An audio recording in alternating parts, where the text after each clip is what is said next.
PM Modi ने विपक्ष को कहीं का नहीं छोड़ा है। मोदी के चक्कर में विपक्षी दल अपना अस्तित्व बचाने के लिए एक दूसरे से हाथ मिला चुके हैं, लेकिन फिर भी विपक्ष की दाल नहीं गल रही है। 2024 के लोकसभा चुनाव से पहले पीएम मोदी फ्रंट फुट से विपक्ष को एक्सपोज करने में लगे हुए हैं। वहीं विपक्षी नेताओं को समझ ही नहीं आ रहा है कि पीएम मोदी के खिलाफ क्या चाल चले कि उनकी दाल गल सके। राहुल गांधी से लेकर अरविंद केजरीवाल सभी विपक्षी नेता पीएम मोदी को पानी पी पी कर कोसते हैं, लेकिन जनता के मन में मोदी ही बसते हैं। ये हाल ही में 5 राज्यों में हुए विधानसभा चुनाव के नतीजों से साफ हो गया है। पीएम मोदी के मास्टर स्ट्रोक से एक बार फिर विपक्ष की नींद उड़ गई है। मोदी के मास्टर स्ट्रोक से कांग्रेस के नेता तिलमिला गए हैं कि कहीं अब लोकसभा चुनाव में भी उनका सुपरा साफ न हो जाए। इस खबर में आगे आपको बताएंगे कि कैसे कांग्रेस में बढ़ गई है बेचैनी। वहीं इस खबर में आपको ये भी बताएंगे कि कैसे केजरीवाल को एक बार फिर लगा है बड़ा झटका। तो बने रहिए वीडियो में अंत तक और देखिए हमारी ये खास रिपोर्ट। लोकसभा चुनाव 2024 की दहलीज पर खड़ा है। देश सभी राजनीतिक दल सत्ता के शिखर पर पहुंचना चाहते हैं, लेकिन इन सब के बीच इंडी गठबंधन आपसी कलेश सुलटाने में लगी है। दोस्तों, जहां एक और बीजेपी सभी लोकसभा सीटों पर आंतरिक सर्वेक्षण करवा रही है, तो वहीं कांग्रेस अभी तक इसी बात में उलझी हुई है कि कैसे लोकसभा चुनाव 2024 में इज्जत बचाई जाए। लेकिन कांग्रेस जिस गठबंधन का हिस्सा है, उसके घटक दल लगातार सनातन का अपमान करते आ रहे हैं। पहले स्टालिन के पुत्र पर सनातन का अपमान करने का आरोप लगा, फिर डीएमके के सांसद पर भी सनातन का अपमान करने का आरोप लगा, जिसके बाद जनता के बीच ये बात लगभग स्पष्ट हो गई है कि ये इंडी गठबंधन सिर्फ तुष्टीकरण करने के लिए है, न कि सनातन की रक्षा के लिए। और जनता ने भी 5 राज्यों के चुनाव में कांग्रेस को बता दिया था कि आप सनातन का अपमान करेंगे या सनातन का अपमान करने वालों का साथ गठबंधन करेंगे तो आपको हार ही मिलेगी। लेकिन अब कांग्रेस को ये समझ में आ चुका है कि सनातन का अपमान करके आप बहुत दिन तक देश के भीतर राजनीति नहीं कर सकते। तो कांग्रेस लगी है अब डीएमके को समझाने में। आगामी लोकसभा चुनाव के मद्देनजर इंडी गठबंधन की गतिविधियां तेज हो सकती हैं। इससे पहले कांग्रेस ने गठबंधन के अपने सहयोगी दल द्रविड़ मुनेत्र कड़गम को भविष्य में बयानबाजी को लेकर सतर्कता बरतने की सलाह दी है, खास तौर पर उन बयानों पर जिसकी वजह से हाल ही में कांग्रेस पार्टी को हिंदी पट्टी के राज्यों में भारी राजनीतिक नुकसान उठाना पड़ा है। अगले साल की पहली छमाही में होने वाले लोकसभा चुनाव को लेकर तमाम सियासी दल तैयारियों में जुटे हुए हैं। 5 राज्यों के विधानसभा चुनाव संपन्न होने के बाद अब विदेशी दलों का इंडी गठबंधन भी आम चुनावों को लेकर अपनी रणनीति तैयार करने की मुहिम में जुटा हुआ है। हालांकि इससे पहले कांग्रेस ने अपनी लाइन क्लियर करते हुए डीएमके को सलाह दे डाली है कि वो पूर्व में दिए गए बयानों पर भविष्य में ज्यादा सतर्कता बरतें। इंडी गठबंधन में शामिल दक्षिण भारत के राज्य में मजबूत पकड़ रखने वाले एमके स्टालिन की पार्टी डीएमके के नेताओं ने ऐसे कई बयान दिए हैं, लेकिन कांग्रेस बचाव मुद्रा में रहते हुए आगे बढ़ी है। ये बयान उनके नेताओं की तरफ से ऐसे वक्त में आए हैं जब कांग्रेस 5 राज्यों के विधानसभा चुनावों में उतर रही थी। इन सभी बयानों को लेकर कांग्रेस ने चुप्पी साध रखी थी, जिसे बीजेपी ने चुनावी दंगल में खूब भुनाया। इसका नतीजा 3 दिसंबर को आए हुए 4 राज्यों के चुनाव परिणामों में साफ नजर भी आया। तेलंगाना को छोड़कर कांग्रेस तीनों हिंदी भाषी राज्यों में औंधे मुंह गिर गई। सबसे बड़ा नुकसान राजस्थान और छत्तीसगढ़ में उन्हें हुआ, जहां उन्हें सत्ता गंवानी पड़ी।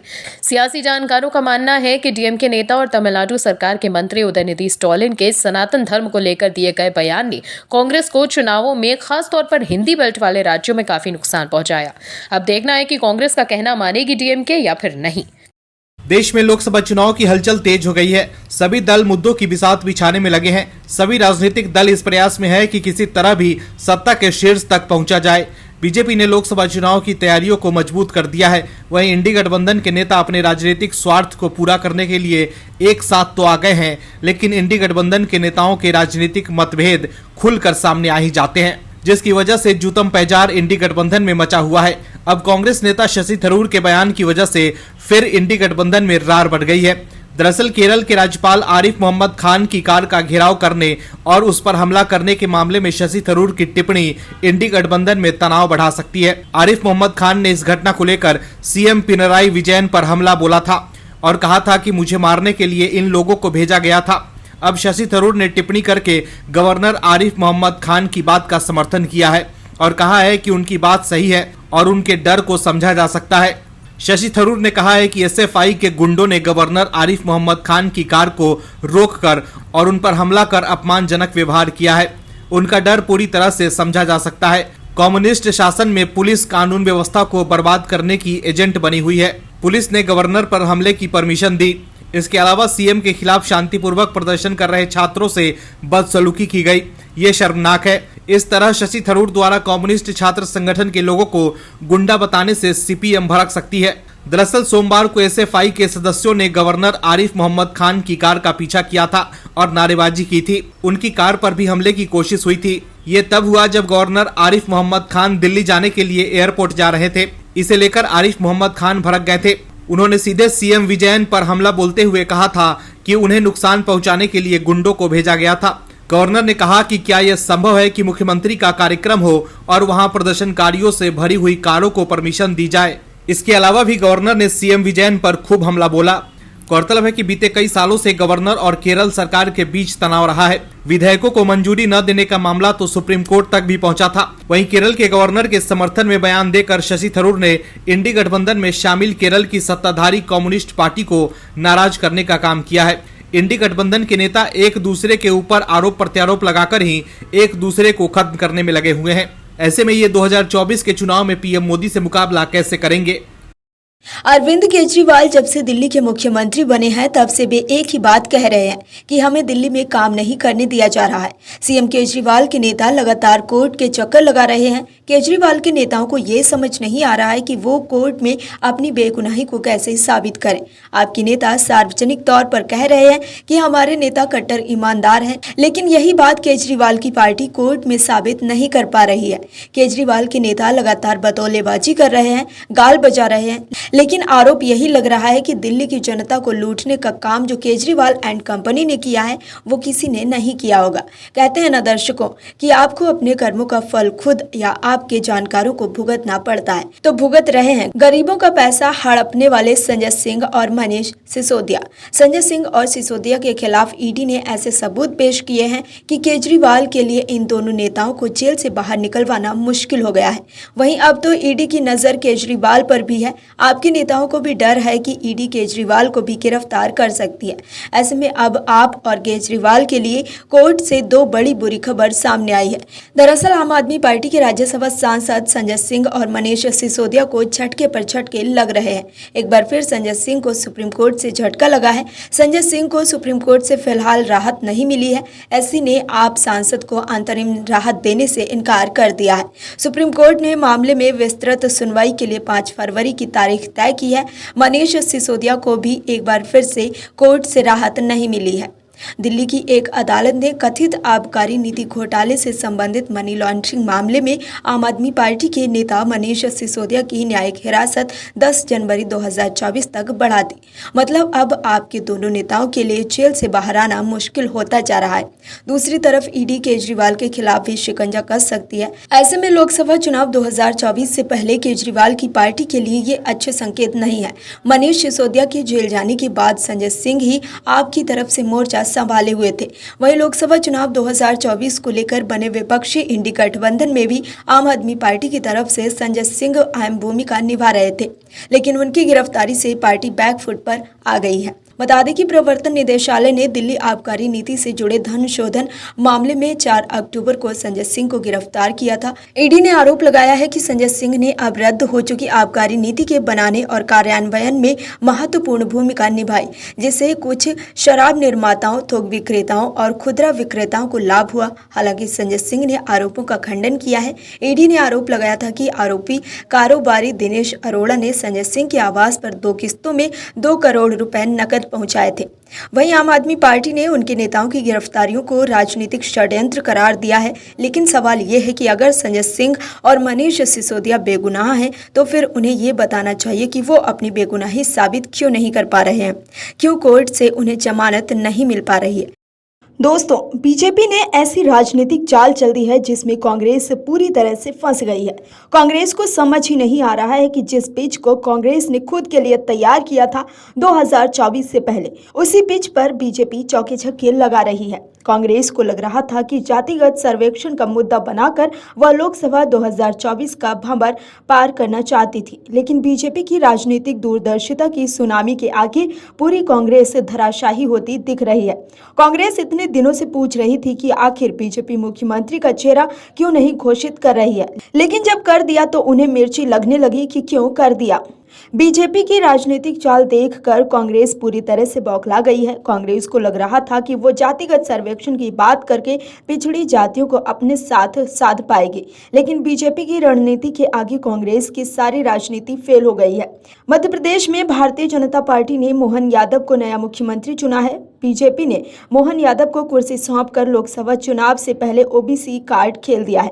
बीजेपी ने ये कदम ऐसे समय पर उठाया है जब कांग्रेस समेत कई विपक्षी दल जातिगत सर्वे और ओबीसी समुदाय की शासन प्रशासन में भागीदारी के मुद्दे को प्रमुखता से उठा रहे हैं। हालांकि मोहन यादव का मुख्यमंत्री बनना कांग्रेस को रास नहीं आया है। विधायक दल का नेता चुने जाने के बाद मोहन यादव पर कांग्रेस ने वार किया है और उन पर कई गंभीर आरोप होने की बात कही है।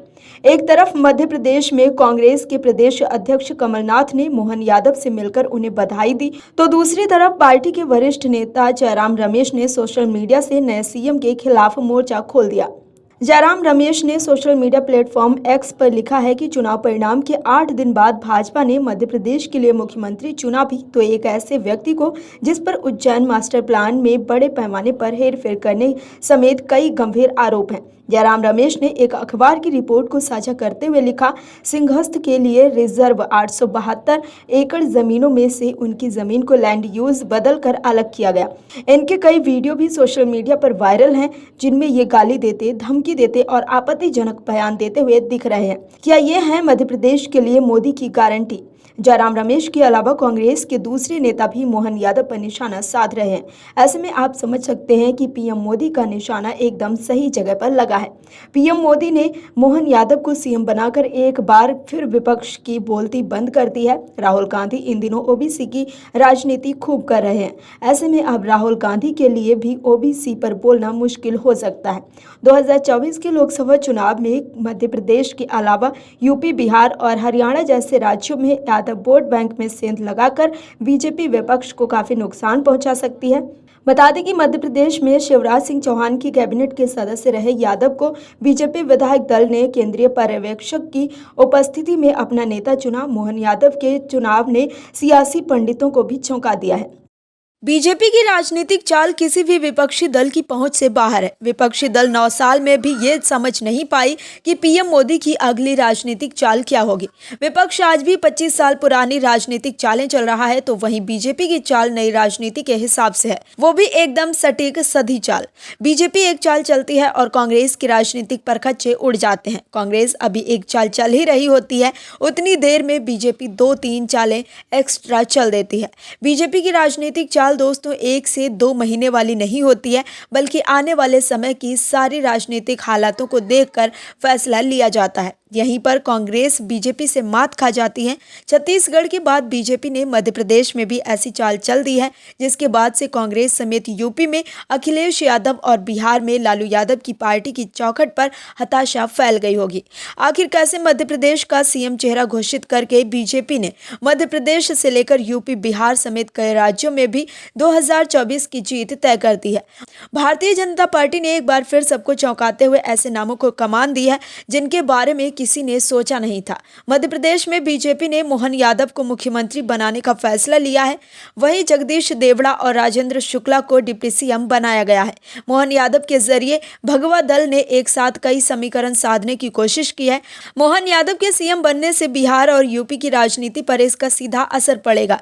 यादव समाज को वोट बैंक समझने वाले अखिलेश यादव और लालू यादव की पार्टी में बीजेपी मोहन यादव के जरिए सेंध लगा सकती है। लोकसभा चुनाव 2024 को देखते हुए बीजेपी का ये चक्रव्यूह यूपी और बिहार के समीकरण बिगाड़ सकता है। इसका सबसे अधिक असर समाजवादी पार्टी के मुखिया अखिलेश यादव और आरजेडी सुप्रीमो लालू यादव पर भी पड़ सकता है, क्योंकि मोहन यादव भी यादव समाज से आते हैं और यूपी में यादव वोट बैंक सपा का, तो वहीं बिहार में यादव वोट बैंक आरजेडी का खास माना जाता है। इससे साफ है कि यूपी में अखिलेश यादव तो वहीं बिहार में लालू यादव की पार्टी की टेंशन बढ़ सकती है। इस बार यूपी में बीजेपी 80 में से 80 सीटों पर कमल खिलाने की तैयारी में है। उत्तर प्रदेश में करीब 10 से 12% वोटर्स यादव समुदाय के हैं और इसे सपा का कोर वोटर माना जाता है। हालांकि बीजेपी ने लोकसभा चुनाव को देखते हुए ऐसा चक्रव्यूह रचा है जो सपा के लिए मुसीबत खड़ी कर सकता है। लोकसभा चुनाव 2019 में सपा ने 5 सीटों पर जीत दर्ज की थी, जिसमें 2 सीटों आजमगढ़ और रामपुर में हुए उपचुनाव में बीजेपी ने जीत हासिल की थी। एक बार फिर मास्टर स्ट्रोक चलते हुए पीएम मोदी ने लोकसभा चुनाव को देखते हुए यूपी, बिहार और हरियाणा के यादव वोटर्स को साधने के लिए ये प्लान तैयार किया है। जहां बिहार में यादव वोटर्स की आबादी 14.26% है, तो वहीं हरियाणा की कुल जनसंख्या के 10% यादव वोटर्स हैं। ऐसे में मोहन यादव को एमपी का सीएम बनाकर पीएम मोदी ने एक झटके में विपक्ष के मंसूबों पर पानी फेर दिया है। Bureau report, OMH news. और भी वीडियोस देखने के लिए चैनल को सब्सक्राइब करें और बेल आइकन को दबाएं।